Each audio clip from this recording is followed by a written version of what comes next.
right, welcome back to the Onebar and Lupagus show. I am Lupagus, and today we're going to talk about how the Minnesota Vikings 2020 draft class would have looked differently if Rick Spielman were the one calling the shots. Before you get into that, be sure to drop hashtag 8,000 in the comments. We are working our way towards 8K. When we get there, we'll have another amazing giveaway, which is yet to be determined. All right, this isn't meant to, say Quasi did a bad job or things would be better if Rick was still making the calls. So just how would it have been different? How would this class have looked if we fired Mike Zimmer but kept Rick Spielman as the general manager? And that's what we're going to talk about today. I know we mentioned this a little bit in the live last week. If you guys were on the last Horned Up, I also wrote an article about this on the Viking Age. So definitely a topic that's already been discussed a little bit. But if you guys didn't catch any of that, be sure to hang on here. We're going to talk about it. So let's talk about the first thing. We're going to kind of do this chronologically throughout the draft. So I think at pick 12, if Rick Spielman was making the call, the biggest difference would have been we would have taken Kyle Hamilton from Notre Dame. There's no doubt in my mind that this would have been Rick's move. I think he's actually come out and said this is what he would have done.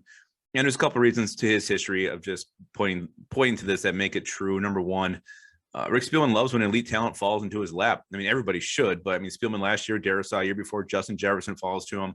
I know he wasn't the one 100% in charge, but Adrian Peterson fell back in 2007. They took him. So when a top talent falls, Rick Spielman would always pull the trigger, which you probably should in most cases. Also, he loves Notre Dame players. We've seen him take Harrison Smith. We've seen him take Kyle Rudolph.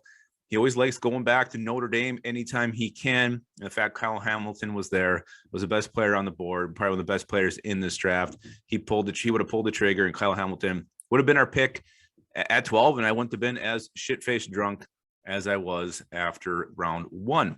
All right. Again, and then here's the other thing. You have to look at this now with Hamilton seen. I think those two are always going to be kind of linked now. Which one's going to be the better safety? And time will tell. Time will tell if the Vikings were right, and time will tell if the Vikings were wrong. So maybe they'll both be great players, and it'll be a wash. Who knows? The second thing I think would have happened if Rick Spielman was calling the shots in this draft is I don't see the Vikings. I don't think they would have traded up from 46 to get Andrew Booth. Rick Spielman, he cherishes draft picks on draft day. He covets them. He wants to get more of them. He's more apt to move back. So I don't think he would have been aggressive to move up and address the Vikings' biggest need at cornerback there. I think he would have waited and let the board fall to him. And if he would have done that, I think the best player on the board at that point would have been wide receiver George Pickens. Maybe he would have gone that route. There's also tight end Trey McBride was there. We've all seen Rick Spielman grab, second round tight ends in the past. So that could have been two routes that he would have gone there. And then the problem with that, you're getting a good player, a good offensive player, but your biggest need, cornerback, isn't going to be addressed until probably round 3. Which isn't ideal. So I really don't think Spielman would have moved up to get Andrew Booth Jr. And again, he just covets those draft picks. And speaking of coveting draft pick, that's the third difference I think we would have seen is that we'd still have a 4th rounder for 2023. Caleb Evans was kind of just Quasi's guy, and he wanted him so bad that he gave up a future 4th round pick to get him. I can't see Rick Spielman making that kind of a move. Again, this guy loves draft capital. He tends to throw it away more often in the preseason. We saw him give up a 5th rounder for a punter / kicker. We've seen him last year give up a 4th round pick for a shitty tight end who didn't do anything. So I think he would have held on to that draft pick. I don't think he would have moved up to take a Caleb Evans. Again, he seemed to be Quasi's guy. Maybe he wasn't Rick's guy. Maybe he was, but I don't think so. I think we would have gone into this 2023 draft season next year with all of our picks intact instead of missing the 4th rounder for the second year in a row. Another difference, if Rick Spielman was the one calling the shots, was we wouldn't have taken a gopher. Rick Spielman had not drafted a gopher since 2010 when he took linebacker Nate Triplett in the 5th round. That did not pan out. Triplett didn't even make the team. He was cut on final cuts. So I think that probably scarred Spielman so damn bad. He's stayed away from gophers ever since. I mean, he's passed on Devondre Campbell. He's passed on Antoine Winfield Jr. There's been some very good players the Vikings could have had. Spielman has steered clear. Quasi definitely didn't have that same fear, didn't have that same scar, didn't have his heart broken back in the day. So there's no reason for him to steer clear.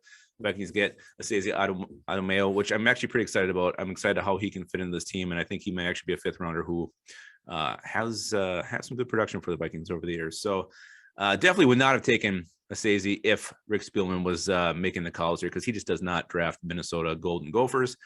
And the last thing I think we could have expected if Rick Spielman was calling the shots here, we would have traded down more. We would have had more 7th round picks. This guy's been accumulating those things like they're going out of style. Yes, he didn't have any last year, but I just think he would have made some deals. He would have moved around the board. He would have accumulated 7th rounders. He probably would have asked for 7th rounders as compensation in some of these trades.